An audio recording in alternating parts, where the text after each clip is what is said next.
चतुर्थी की पूजन में जो आप आखा दाना रखते हो, गेहूँ वगैरह कुछ भी जो भी रखते हो, उसकी बड़ी महत्वता होती है महाराज। यहाँ तक कहा गया है, चतुर्थी की कथा तो आप लोग पढ़ते होंगे, जो लोग पढ़ते हैं उनको मालूम होगा। चतुर्थी की कथा में लिखा है, चौथ माता के व्रत में वर्णन किया गया है कि वो आखा दाना जो रखा जाता है, मान लो कोई जरूरी काम होता है तभी आखा दाना को रखा जाता है, संभाल के रखते हैं कि हम इस काम के लिए जा रहे हैं और हमारा ये कार्य सफल होना चाहिए।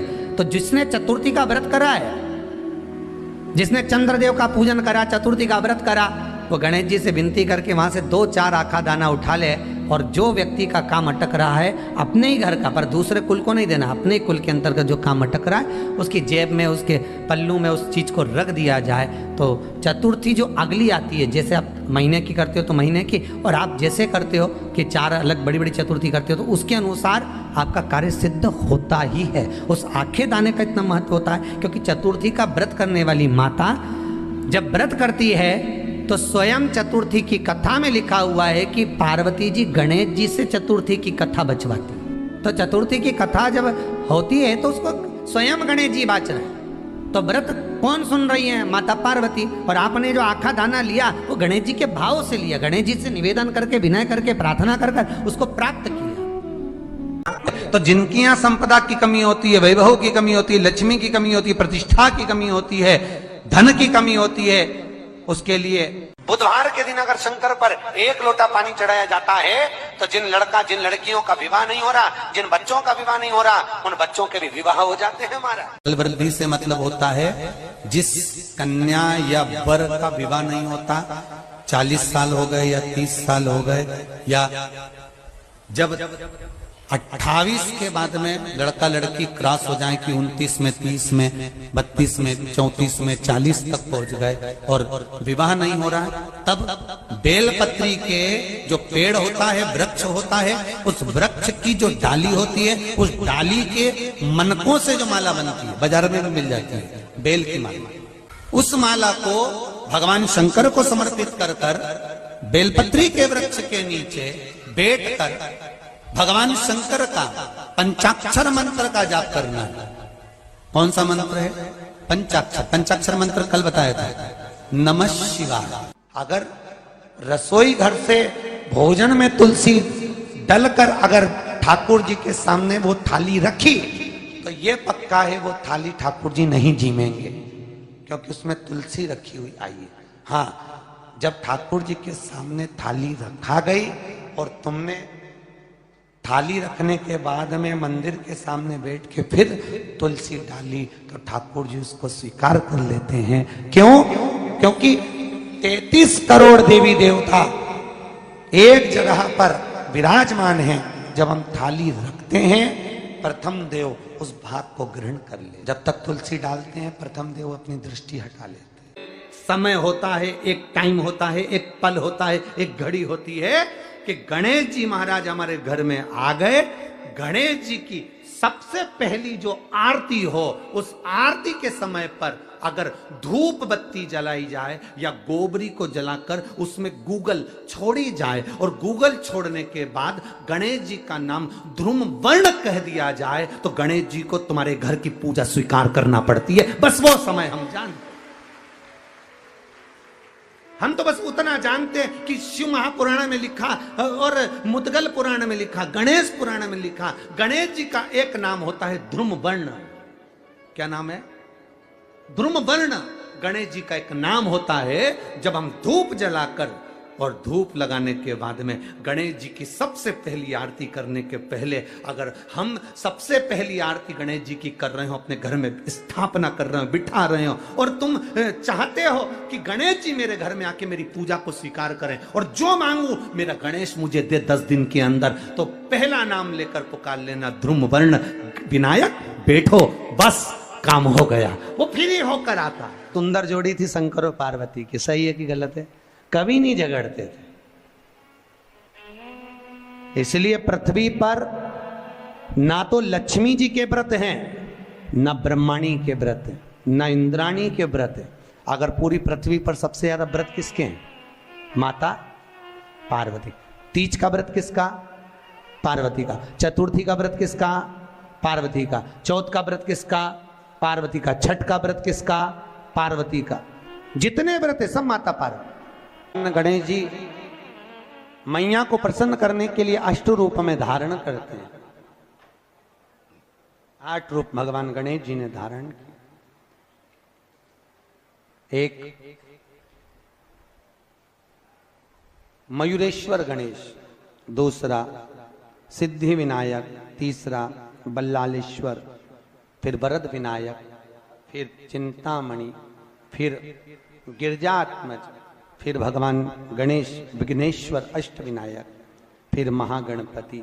ऐसे गणेश जी के अष्ट नाम हुए। उस समय तिजोरी के अंदर जो गणेश की प्रतिमा रखी जाती है किस नाम से रखी जाती है? तो तिजोरी में हम जो गणेश की प्रतिमा रखते हैं वो वरद विनायक के नाम से रखते हैं। कौन सा गणेश? वरद। वरद विनायक के नाम से तिजोरी में गणेश रखते हैं। और वरद विनायक के नाम से गणेश जी तिजोरी में रखाते हैं। आपको कथा में कहा था घर में सीधी सूंड का गणेश और व्यापार व्यवसाय ऑफिस में उल्टी सूंड का गणेश होना चाहिए। वरद विनायक को तिजोरी में। जब मकान का गृह प्रवेश होता है तो गणेश जी की पूजन जो दरवाजे पर करी जाती है उसे सिद्धि विनायक गणेश कहते हैं। कौन सा गणेश? सिद्धि विनायक। जब हम घर में शुभ कार्य हो, बंदर बाल लगाएं, कोई दरवाजे पर शुभ लाभ लगाएं या स्वस्तिक बनाएं या माताएं दरवाजे पर रंगोली डाले तो उसी समय पर सिद्धि विनायक के नाम से रंगोली डालना चाहिए। तो घर में लक्ष्मी बढ़ती है, सिद्धता बढ़ती है। याद रखिए, कभी भी गणेश जी को, मिट्टी के गणेश जी लाते हो भादो महीने में, तो विसर्जन करो तो विसर्जन के समय पर 2 बिंदी, एक कंकु की एक हल्दी की, दीवार पर जरूर लगा देना चाहिए। क्यों? क्योंकि गणेश जी हमारे यहाँ आते हैं तो रिद्धि सिद्धि के साथ आते हैं, पर जब गणेश जी जाते हैं अगर हम बिंदी नहीं लगाते हैं तो गणेश जी अपनी रिद्धि सिद्धि को साथ में लेकर चले जाते हैं। पति के साथ पत्नी वापिस चली जाती है। जब हम बिंदी लगाते हैं तो उसका मतलब होता है कि हमारे घर की बहू हमारे घर में रहे, बेटा भले भ्रमण के लिए जाए। तो गणेश जी जाते हैं, रिद्धि सिद्धि घर में रह जाती है। इसलिए रिद्धि सिद्धि को घर में रखने के लिए 2 बिंदी लगाना चाहिए, एक कुंकू की, एक हल्दी। रिद्धि सिद्धि। गणेश जी की प्रियता है दुर्वा। क्या प्रियता है? दुर्वा। कितनी दुर्वा गणेश जी को समर्पित करी जाती है? मात्र 5। कितनी? आज के जमाने में लोग गट्ठा बनाकर चढ़ा दें, वो अपनी जगह पर 5 दुर्वा पंचम इंद्रियों को वश में करने के लिए और भगवान के 5 जो स्वरूप हैं उनको अपने भीतर उतारने के लिए 5 दुर्वा। और दुर्वा में भी 3 गांठ। जब दुर्वा समर्पित करी जाती है तो उसमें नीचे दुर्वा की डंडी पर गांठ रहती है, 3 छोटी छोटी गांठें होना चाहिए। चतुर्थी का जो व्रत करने वाली होती हैं, जो चतुर्थी का पूजन करने वाली होती हैं, उनके भीतर का एक भाव होता है कि जैसे ही शाम का समय आए चंद्रदेव का पूजन करें। चंद्र जब प्रकट हो जाए, कलश भर लिया, उसके नीचे आखा दाना रख दिया, चावल गेहूं जो भी आप रखते हो पूजन के लिए, ऊपर पात्र आदि रख दिया, जलाशय, फिर अपन ने घी का दिया लगाकर पूजन भी कर ली। तो जो चतुर्थी का पूजन करने वाली होती है, जो चतुर्थी का नियम व्रत धारण करने वाली होती हैं, बड़ी बड़ी चतुर्थियां करती हैं या उसका नियम धारण करती हैं, तो चतुर्थी का जो पूजन करती है वो किस चीज के लिए होता है? केवल संतान, पुत्र, परिवार, हमारा कुटुंब, हम जिस कुल में हैं, हमारा कुल वैभव की ओर बढ़े, संपदा की ओर बढ़े और उसकी आयु बढ़े, उसकी आयु बढ़े, वैभव बढ़े।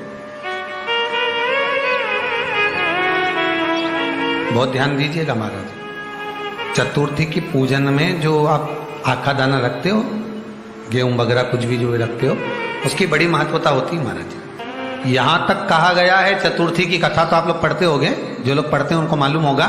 चतुर्थी की कथा में लिखा है, चौथ माता के व्रत में वर्णन किया गया है कि वो आखा दाना जो रखा जाता है, मान लो कोई जरूरी काम होता है तभी आखा दाना को रखा जाता है, संभाल के रखते हैं कि हम इस काम के लिए जा रहे हैं और हमारा ये कार्य सफल होना चाहिए। तो जिसने चतुर्थी का व्रत करा है, जिसने चंद्रदेव का पूजन करा, चतुर्थी का व्रत करा, वो गणेश जी से विनती करके वहां से 2-4 आखा दाना उठा ले, और जो व्यक्ति का काम अटक रहा है अपने ही घर का, पर दूसरे कुल को नहीं देना, अपने ही कुल के अंतर्गत जो काम अटक रहा है उसकी जेब में, उसके पल्लू में उस चीज को रख दिया जाए। तो चतुर्थी जो अगली आती है, जैसे आप महीने की करते हो तो महीने की, और आप जैसे करते हो कि 4 अलग बड़ी बड़ी चतुर्थी करते हो तो उसके अनुसार आपका कार्य सिद्ध होता ही है। उस आखे दाने का इतना महत्व होता है क्योंकि चतुर्थी का व्रत करने वाली माता जब व्रत करती है तो स्वयं चतुर्थी की कथा में लिखा हुआ है कि पार्वती जी गणेश जी से चतुर्थी की कथा बचवाती।